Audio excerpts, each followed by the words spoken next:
जय हिंद दोस्तों, एक बार फिर से स्वागत है आपका आपके अपने YouTube channel the study ocean पर। दोस्तों हम लोग मॉडर्न हिस्ट्री की क्वेश्चन प्रैक्टिस की जो श्रृंखला स्टार्ट किए थे उसी कड़ी की ये अगली वीडियो है दोस्तों। तो चलिए स्टार्ट करते हैं दोस्तों आज की क्लास को बिना देर किए हुए। और आज के क्लास का दोस्तों जो हमारा पहला क्वेश्चन है, वो है किसको भारत का हीरा कहा जाता है ना? कहा जाता था, कहा जाता है होना चाहिए, है ना? अभी भी उनको कहा जाता है।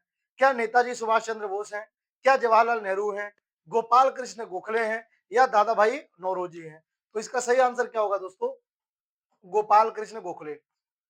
एक बात और है दोस्तों, आज मॉडर्न हिस्ट्री की जो क्लास है इसमें मैक्सिमम क्वेश्चन, लगभग सारे के सारे जो भी क्वेश्चन हमने सेलेक्ट किया है वो किसी न किसी पर्सनालिटी के ऊपर, यानी व्यक्तित्व के ऊपर सारे क्वेश्चन आज के आपको दिखाई देंगे। यानी किसी न किसी पर्सनालिटी जिन्होंने मतलब कुछ किया, तो उन्हीं के बारे में ये क्वेश्चन आपको आज के दिखाई देंगे। ठीक है। दूसरा है किसने, मतलब किस पर्सनालिटी ने, किसने नेशनल हेराल्ड अखबार की स्थापना की थी? तो इसमें किसने नेशनल हेराल्ड अखबार की स्थापना की थी दोस्तों? क्या जवाहरलाल नेहरू हैं, महात्मा गांधी हैं, सरदार वल्लभ भाई पटेल हैं, मौलाना अबुल कलाम आजाद हैं? तो इसका सही आंसर क्या होगा? जवाहरलाल नेहरू। ठीक है। जो महात्मा गांधी हैं दोस्तों, द इंडियन ओपिनियन, इनका ध्यान रखेंगे। The Indian opinion, the Indian opinion, एक तो ये आपको ध्यान रखना है। एक ध्यान रखना है दोस्तों, यंग इंडिया, यंग इंडिया। ठीक है। ये आपको दो ध्यान रखना है इनका। मौलाना अबुल कलाम आजाद दोस्तों, ये हमारे पहले शिक्षा मंत्री थे। मौलाना अबुल कलाम आजाद हमारे पहले शिक्षा मंत्री थे। 11 नवंबर 1888 में इनका जन्म हुआ था। ये मैं क्यों बता रहा हूं? क्योंकि 11 नवंबर को ही राष्ट्रीय शिक्षा दिवस मनाया जाता है, नेशनल एजुकेशन डे मनाया जाता है। ठीक है। तो अबुल कलाम आजाद, और इनका दोस्तों दो जो पत्रिका है ये बहुत ही इंपॉर्टेंट है, ये आप ध्यान रखेंगे। ठीक है। दो पत्रिका है, एक है गुबार, गुबार, गुबार ए खातिर, गुबार ए खातिर, और दूसरा है दोस्तों अल, दूसरा है अल हिलाल, अल हिलाल। ठीक है। पहला है गुबार ए खातिर और दूसरा है अल हिलाल। ये दोनों किसका है? मौलाना अबुल कलाम आजाद की है। ठीक है। चलिए नेक्स्ट क्वेश्चन। किसने 1917 के चंपारण सत्याग्रह के लिए महात्मा गांधी को चंपारण बुलाया था? तो इनमें से कौन है जिन्होंने महात्मा गांधी को चंपारण बुलाया था 1917 में? और महात्मा गांधी का भारत में पहला सत्याग्रह कौन सा था? तो चंपारण ही था, जो 1917 में उन्होंने शुरू किया था। आपको पता है महात्मा गांधी 9 जनवरी 1915 को भारत आते हैं। ठीक है। और 1916 में उन्होंने जो साबरमती आश्रम है उसकी स्थापना किए थे और इंडिया में रह रहे थे। 1917 में इन्होंने महात्मा गांधी को, इनमें से कोई एक होगा जिन्होंने महात्मा गांधी को न्योता दिया, यानी कि बुलाया। कहाँ पे? चंपारण, जो बिहार में पड़ता है। क्योंकि वहां पे तिनकटिया प्रथा से जो किसान थे, जो नील खेती करते थे, उनकी कंडीशन बहुत ही खराब थी। तो ये था कौन दोस्तों? राजकुमार शुक्ल थे। इन्होंने ही महात्मा गांधी को चंपारण के लिए आमंत्रित किया था। ये आपको ध्यान रखना है। किस कांग्रेस नेता को भारत का बिस्मार्क कहा जाता है? भारत का बिस्मार्क कहते हैं दोस्तों। बिस्मार्क कहाँ पे था? तो बिस्मार्क दोस्तों जर्मनी का एक नेता था। कहाँ का था? जर्मनी का एक नेता था, जर्मनी का नेता था बिस्मार्क। और इसने किया क्या था? तो इसने जर्मनी का एकीकरण किया था, जर्मनी का एकीकरण किया था। जर्मनी जो छोटे छोटे कई सारे खंडों में था, तो उसको मिला करके इन्होंने जर्मनी बनाया था। तो भारत का बिस्मार्क किसे कहते हैं? वो कहते हैं सरदार वल्लभ भाई पटेल को। सुभाष चंद्र बोस को दोस्तों नेताजी के नाम से ही जानते हैं। जवाहरलाल नेहरू जी को चाचा के नाम से जानते हैं। ठीक है। तो ये आपको ध्यान रखना है। नेक्स्ट है किस कांग्रेस नेता को ने स्वराज पार्टी की स्थापना में चितरंजन दास के साथ सहयोग किया था? ठीक है। चितरंजन दास के साथ सहयोग किसने किया था? कहने का मतलब यह है कि जो स्वराज पार्टी थी, स्वराज पार्टी 1 जनवरी 1923, 1 जनवरी 1923 को स्वराज पार्टी बनी थी। तो इसको एक तो चितरंजन दास जी ने बनाया था, और दूसरा कौन थे उसमें? तो दूसरा है दोस्तों मोतीलाल नेहरू। ये भी आपको ध्यान रखना है। ये दोनों लोग मिल करके ही स्वराज पार्टी की स्थापना किए थे। नेक्स्ट, किस कांग्रेस नेता ने 1928 में नेहरू रिपोर्ट की अध्यक्षता की थी? दोस्तों नेहरू रिपोर्ट 1928 में, ये सर्वदलीय सम्मेलन था। भारत में जितने भी दल थे, सिंपल सी बात ये है, जब वो आया हुआ था ना यहाँ पे सविनय अवज्ञा, क्या बोलते हैं उसको, साइमन कमीशन। जब दोस्तों साइमन कमीशन यहाँ पर आया हुआ था, तो भारत में उसका बड़े ही व्यापक तौर पे विरोध हुआ। अंग्रेजों ने एक चैलेंज दिया कि अगर आप सभी लोगों में सहमति है, तो हमें एक मॉडर्न, मतलब मॉडल रूप में, हमें एक मतलब उसका कच्चा चिट्ठा के रूप में, एक हमें मॉडल के रूप में आप हमें एक जिस ऐसा कोई विधि बना करके दिखाइए जिनमें सबकी सहमति हो। और इस रूप में दोस्तों दिल्ली सम्मेलन होता है, जिन जो सर्वदलीय सम्मेलन था, यानी भारत के जितने भी दल थे वो सब लोग मिलजुल करके यहाँ पे इकट्ठा होते हैं और वो मिलजुल करके एक कानून बनाते हैं। लेकिन ये जो संविधान यानी कि मिनी कॉन्स्टिट्यूशन टाइप का, और इसको डोमिनियन डोमिनियन स्टेटस की मांग की गई थी। इसमें जो ये 1928 का नेहरू रिपोर्ट कहा गया, ये नेहरू रिपोर्ट है क्या? ये है एक तरीके से संविधान का छोटा रूप है ना? जो सभी दलों ने मिलकर के सहमति से बनाया था 1928 में, और इसको नेहरू रिपोर्ट कहा गया। तो इस नेहरू रिपोर्ट में था क्या? सब्जेक्ट क्या था? इसमें डोमिनियन स्टेटस की मांग की गई थी, और ये भारत के लगभग मैक्सिमम जो लीडर थे उन्होंने मिल करके बनाया था। और उस टाइम उसकी अध्यक्षता किसने किया था? है ना, नेहरू रिपोर्ट की लीडरशिप किसने की थी, किसकी अध्यक्षता में ये तैयार किया गया था? तो ये मोतीलाल नेहरू की अध्यक्षता में तैयार किया गया था, जिसमें डोमिनियन स्टेटस की मांग की गई थी। लेकिन इसका विरोध कई सारे गरम दल के नेताओं ने किया, और इनमें सबसे बड़ी बात यह है कि जो जवाहरलाल नेहरू थे, जो नेताजी सुभाष चंद्र बोस थे, उन्होंने खुद इसका विरोध किया था, डोमिनियन स्टेटस का। ये 1928 में था, और इसीलिए 1929 में जब लाहौर अधिवेशन हुआ था, लाहौर अधिवेशन, तो उसमें जो जवाहरलाल नेहरू थे उन्होंने अध्यक्षता किया, और उन्होंने डोमिनियन स्टेटस, अपने पिताजी का ही जो मांग था डोमिनियन स्टेटस, इसको खारिज करके पूर्ण स्वराज की मांग करना स्टार्ट किया। ठीक है, चलिए स्टार्ट करते हैं, अगला क्वेश्चन को देखते हैं। किसने 1930 के दांडी नमक सत्याग्रह का नेतृत्व किया था? तो ये तो दोस्तों बहुत ही आसान क्वेश्चन है। क्या जवाहरलाल नेहरू हैं, सरदार पटेल हैं, महात्मा गांधी हैं, सी राजगोपालाचारी है? तो इसका सही आंसर क्या होगा दोस्तों? महात्मा गांधी। ठीक है, महात्मा गांधी। और दांडी नमक सत्याग्रह दोस्तों ये कब स्टार्ट हुआ था? तो ये स्टार्ट हुआ था 12 मार्च 12 मार्च 12 मार्च 1930। और ये दांडी मार्च शुरू हुआ, कहां से शुरू हुआ था?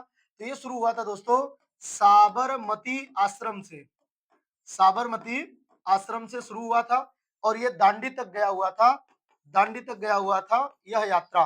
ठीक है, इसमें महात्मा गांधी के साथ 78 अन्य अन्य अनुयायी होते हैं, तो 78 अन्य अनुयायी थे और एक महात्मा गांधी थे। और ये जो इन्होंने यात्रा किया था, जो ये सत्याग्रह निकाला था इन्होंने, ये दांडी नामक जगह पे जाकर के खत्म होता है। और कब खत्म हुआ था? तो 5 अप्रैल 1930।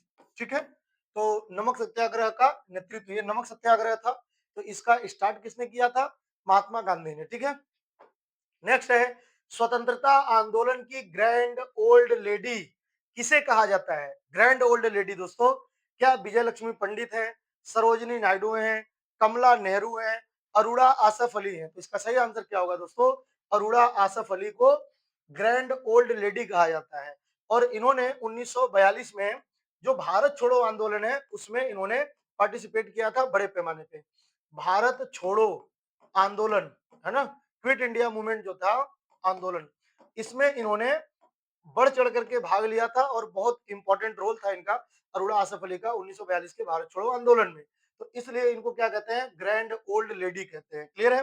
नेक्स्ट है, किस कांग्रेस नेता ने 1916 के लखनऊ समझौते में महत्वपूर्ण भूमिका निभाई थी? दोस्तों 1916 का जो लखनऊ अधिवेशन है, लखनऊ अधिवेशन, ये कहां पर था? तो लखनऊ में ही होगा। इसकी अध्यक्षता किसने किया था? अध्यक्षता, तो इसकी अध्यक्षता किया था दोस्तों अंबिका चरण अंबिका चरण मजूमदार ने। मजूमदार, अंबिका चरण मजूमदार ने इसकी अध्यक्षता किया था। यहां तक क्लियर हुआ? ठीक है, अब इसमें काम क्या हुआ था? तो इसमें दोस्तों जो एक तरफ था कांग्रेस पार्टी, है ना, और दूसरी तरफ ध्यान रखना है आपको, मुस्लिम लीग। इन दोनों में क्या हो गया था? इन दोनों में सहमति हो गई थी, यानी कि इन दोनों का गठबंधन हो गया था। इतना ही नहीं, कांग्रेस पार्टी में भी जो दो दल हुआ करते थे, एक गरम दल और दूसरा है नरम दल, इनके बीच में भी आपस में क्या हो गया था, इनके बीच में भी आपस में सहमति हो गई थी मिलजुल करके काम करने की। तो ये लखनऊ अधिवेशन की विशेषता थी। इसमें लोगों को मिलाने का काम किसने मुख्य रूप से किया था, तो दो लीडरों ने किया था जिन्होंने होम रूल लीग आंदोलन चलाया था। वो दो लीडर कौन थे, तो एक बाल गंगाधर तिलक थे और दूसरे एनी बेसेंट हैं। क्लियर है। तो इसमें बाल गंगाधर तिलक का नाम है दोस्तों, इनका ये रोल बहुत ही इंपॉर्टेंट होता है कांग्रेस के गरम दल और नरम दल के एकीकरण में, और दूसरा कांग्रेस पार्टी और मुस्लिम लीग के एकीकरण में। बाल गंगाधर तिलक का भी रोल था और एनी बेसेंट का भी रोल था। ये वही दो लीडर हैं दोस्तों जिन्होंने भारत में 1916 में होम रूल लीग आंदोलन चलाया था, होम रूल आंदोलन चलाया था। ठीक है, नेक्स्ट क्वेश्चन। महात्मा गांधी द्वारा किसे अजात शत्रु कहा गया, अजात शत्रु। तो दोस्तों अजात शत्रु किसे कहते हैं, तो क्या गोपाल कृष्ण गोखले को कहा जाता है, क्या जवाहरलाल नेहरू जी को कहा जाता है, मौलाना अबुल कलाम आजाद को कहा जाता है, या राजेंद्र प्रसाद को कहते हैं। तो अजात शत्रु दोस्तों राजेंद्र प्रसाद को कहते हैं, और जो हमारे संविधान सभा के स्थायी अध्यक्ष के रूप में इन्होंने अपनी सेवा दी थी, तो डॉक्टर राजेंद्र प्रसाद को अजात शत्रु कहते हैं। ठीक है, ये आपको ध्यान रखना है। नेक्स्ट, किस कांग्रेस नेता ने हरिजन पत्रिका, जो हरिजन पत्रिका है, हरिजन पत्रिका की शुरुआत की थी। तो क्या हरिजन पत्रिका की शुरुआत महात्मा गांधी ने किया था, भीमराव अंबेडकर ने किया था, सरदार पटेल ने किया था, या जवाहरलाल नेहरू ने किया था। तो इसका सही आंसर क्या होगा दोस्तों, महात्मा गांधी ने किया था। ठीक है, चलिए नेक्स्ट क्वेश्चन। किस कांग्रेस नेता ने 1928 के बारदौली सत्याग्रह का नेतृत्व किया था। बारदौली सत्याग्रह का नेतृत्व दोस्तों 1928 में किसने किया था, क्या सरदार वल्लभ भाई पटेल ने किया था, महात्मा गांधी ने किया था, जवाहरलाल नेहरू ने किया था, या डॉक्टर राजेंद्र प्रसाद ने किया था। तो इसका सही आंसर क्या होगा, इसका सही आंसर होगा दोस्तों सरदार वल्लभ भाई पटेल ने किया था। और यहाँ पर मैं आपको बताऊं कि जो सरदार की उपाधि है यह इसी बारदौली सत्याग्रह में इनको प्राप्त हुआ था। 1928 का जो बारदौली सत्याग्रह था ये किसान आंदोलन था दोस्तों, जो गुजरात क्षेत्र में किया जा रहा था, और यहाँ पर इन्होंने इसमें बढ़ चढ़ करके हिस्सा लिया था, और महिलाओं की ओर से इन्हें सरदार की उपाधि उपाधि महात्मा गांधी के द्वारा दी गई थी। ठीक है, तो सरदार वल्लभ भाई पटेल। नेक्स्ट है, कौन 1939 में त्रिपुरी अधिवेशन संकट के परिणाम स्वरूप नेताजी सुभाष चंद्र बोस के इस्तीफे के बाद कांग्रेस का अध्यक्ष बना। यानी दोस्तों हम सबको पता है, देखिए कहानी समझते हैं हम लोग। 1938 में कांग्रेस का अधिवेशन हुआ, और अधिवेशन कहाँ पे था, तो अधिवेशन था हरिपुरा में। अधिवेशन कहाँ पे था, हरिपुरा में। और हरिपुरा के अधिवेशन में जो नेताजी सुभाष चंद्र बोस थे वो अध्यक्ष चुने गए। फिर 1939 में जो कांग्रेस का अधिवेशन हुआ त्रिपुरी में हुआ। ठीक है, जबलपुर में है ये, जबलपुर के पास में त्रिपुरी, मध्य प्रदेश में। तो यहाँ पर नेताजी सुभाष चंद्र बोस फिर से अपनी अध्यक्षता की दावा किए, लेकिन महात्मा गांधी द्वारा अपना जो प्रतिनिधि बनाया गया महात्मा गांधी के द्वारा, तो महात्मा गांधी जी नहीं चाहते थे कि नेताजी अध्यक्षता करें। महात्मा गांधी चाहते थे कि इसकी अध्यक्षता पट्टाभी सीतारमैया करें, पट्टाभी सीतारमैया करें, पट्टाभी सीतारमैया करें। ठीक है, ये गांधीवादी नेता थे और गांधी जी चाहते थे कि यही अध्यक्षता करें। चुनाव होता है ना, और इस चुनाव में नेताजी सुभाष चंद्र बोस की जीत हो जाती है, यानी नेताजी सुभाष चंद्र बोस दोबारा अगेन फिर से क्या होते हैं, अध्यक्ष चुन लिए जाते हैं। और जब अध्यक्ष चुन लिए जाते हैं तो महात्मा गांधी ने इसको अपना व्यक्तिगत हार बताया, और व्यक्तिगत हार बताया, महात्मा गांधी नाराज हो गए थे। यही वजह है कि नेताजी सुभाष चंद्र बोस ने क्या किया, अपने अध्यक्ष पद से इस्तीफा दे दिया। अपने अध्यक्ष पद से इस्तीफा देने के बाद दोस्तों उन्होंने 1939 में फॉरवर्ड ब्लॉक की स्थापना की थी। नेताजी सुभाष चंद्र बोस ने अपने पद से इस्तीफा देने के बाद 1939 में फॉरवर्ड ब्लॉक की स्थापना की थी। और ये नेताजी सुभाष चंद्र बोस जब अपने पद से त्यागपत्र दिए तो उनकी जगह पे कांग्रेस की अध्यक्षता किसने किया, तो किसने किया, डॉक्टर राजेंद्र प्रसाद ने किया 1939 में। ये भी आपको ध्यान रखना है। और अगर आपसे पूछे त्रिपुरी अधिवेशन में नेताजी सुभाष चंद्र बोस के प्रतिद्वंदी कौन थे, तो प्रतिद्वंदी के रूप में आपको बताना है पट्टाभी सीतारमैया। ठीक है, और किसने इस अधिवेशन में हारने के बाद किसने कहा था कि यह मेरी व्यक्तिगत हार है, तो महात्मा गांधी ने कहा था। हालांकि महात्मा गांधी चुनाव में खड़े नहीं थे, उन्होंने अपनी ओर से जो पट्टाभी सीतारामैया है इनको उतारे थे। क्लियर है? और ये चुनाव हार गए थे। नेक्स्ट, किस कांग्रेस नेता ने भारत का पहला शिक्षा मंत्री, जो भारत के पहले शिक्षा मंत्री हैं, इसके रूप में कार्य किया था? क्या डॉक्टर राजेंद्र प्रसाद हैं, क्या जवाहरलाल नेहरू हैं, क्या मौलाना अबुल कलाम आजाद हैं, या सरदार वल्लभ भाई पटेल हैं? तो दोस्तों देखिए, जो डॉक्टर राजेंद्र प्रसाद हैं ये भारत के पहले कृषि मंत्री हुए, भारत के पहले कृषि मंत्री हुए। ठीक है? जो जवाहरलाल नेहरू हैं दोस्तों, ये भारत के पहले पीएम हुए। ठीक है? पीएम आपको ध्यान रखना है। इसके अलावा विदेश मंत्रालय भी ये अपने पास रखे थे। जो मौलाना अबुल कलाम आजाद थे, मौलाना अबुल कलाम आजाद, ये भारत के पहले शिक्षा मंत्री थे, शिक्षा मंत्री। और जो सरदार वल्लभ भाई पटेल थे, ये भारत के पहले गृह मंत्री थे। क्लियर है? गृह मंत्री। तो शिक्षा मंत्री पूछा हुआ है आपसे मौलाना अबुल कलाम आजाद, और शिक्षा मंत्री है दोस्तों इसीलिए इनका जो जन्म है 11 नवंबर 1888, और जो 11 नवंबर है ये नेशनल एजुकेशन डे के रूप में हम लोग सेलिब्रेट करते हैं। अभी मैंने आपको बताया था। तो ये बहुत इंपॉर्टेंट डेट है, ये आपको ध्यान रखना है। राष्ट्रीय शिक्षा दिवस कब मनाया जाता है? 11 नवंबर को। किसके जन्म दिवस के रूप में? मौलाना अबुल कलाम आजाद के रूप में, ना, इनके जन्म दिवस के रूप में। ठीक है? नेक्स्ट है, किसने हिंद स्वराज पुस्तक लिखी थी? दोस्तों हिंद स्वराज पुस्तक बहुत ही इंपॉर्टेंट है। तो ये किसने लिखी है? तो ये क्या नेताजी सुभाष चंद्र बोस ने लिखा है, जवाहरलाल नेहरू ने लिखा है, महात्मा गांधी ने लिखा है, या मोतीलाल नेहरू ने? तो इसका सही आंसर क्या होगा दोस्तों? महात्मा गांधी ने। और कब लिखा था? ये डेट भी पूछा जाता है। तो 1909 में इन्होंने हिंद स्वराज पुस्तक लिखी थी। नेक्स्ट, अहमदाबाद मिल मजदूर आंदोलन में महात्मा गांधी की मुख्य सहयोगी कौन थी? दोस्तों जो अहमदाबाद मिल मजदूर आंदोलन था यह कब हुआ था? 1918 में।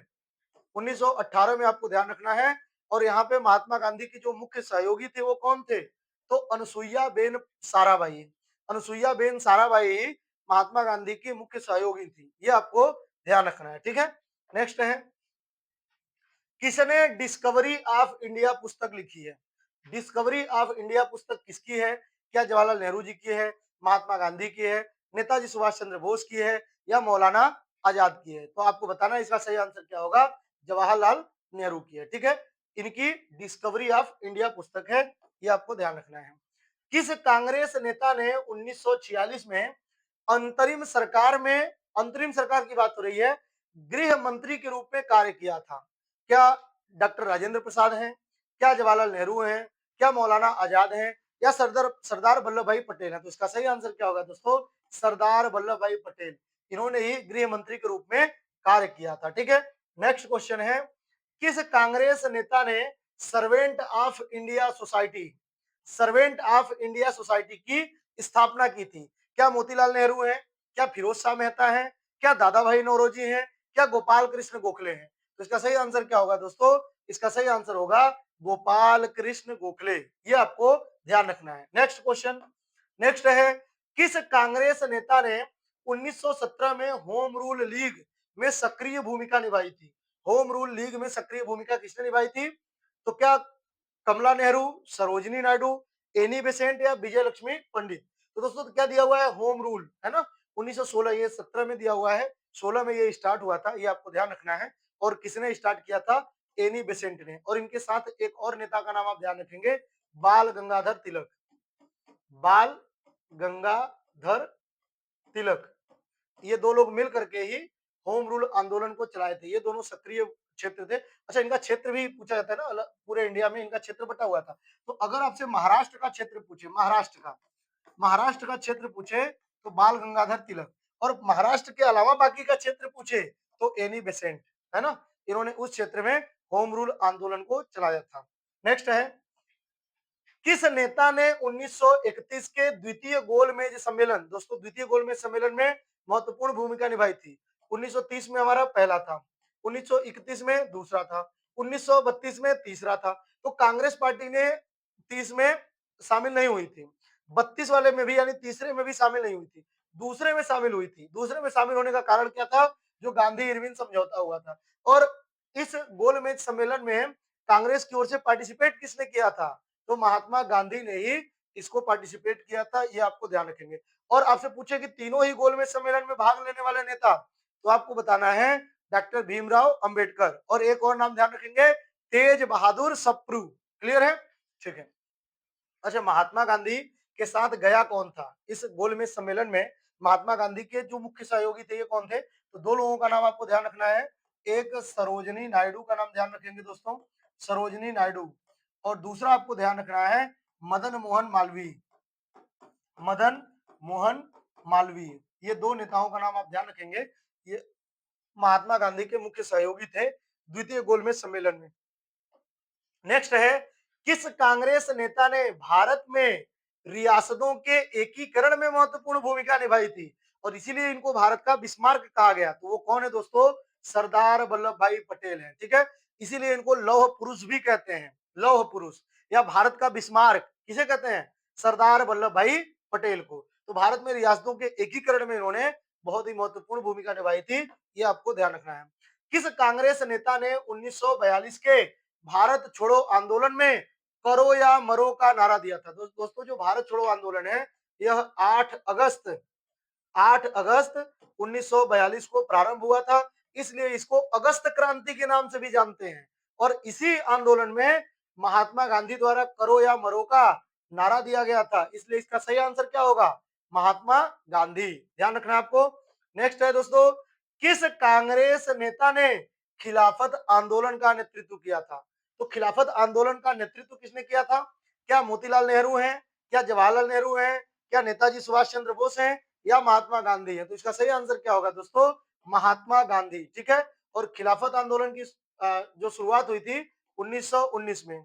क्यों हुई थी? तो तुर्की के जो खलीफा थे उनके पद को समाप्त किया जा रहा था ब्रिटिश सरकार के द्वारा, तो उनके सम्मान में, तुर्की के खलीफा के सम्मान में ही यह आंदोलन चलाया गया था, जिसे हम लोग खिलाफत आंदोलन कहते हैं। और इसका नेतृत्व किसने किया था? महात्मा गांधी ने किया था। ठीक है, नेक्स्ट क्वेश्चन है, कौन भारत का प्रथम राष्ट्रपति के रूप में कार्य किया था? और इसका आंसर करेंगे दोस्तों आप लोग कमेंट बॉक्स में। तो आज के लिए इतना ही, बाकी ढेर सारी शुभकामनाएं आपको। जय हिंद, जय भारत।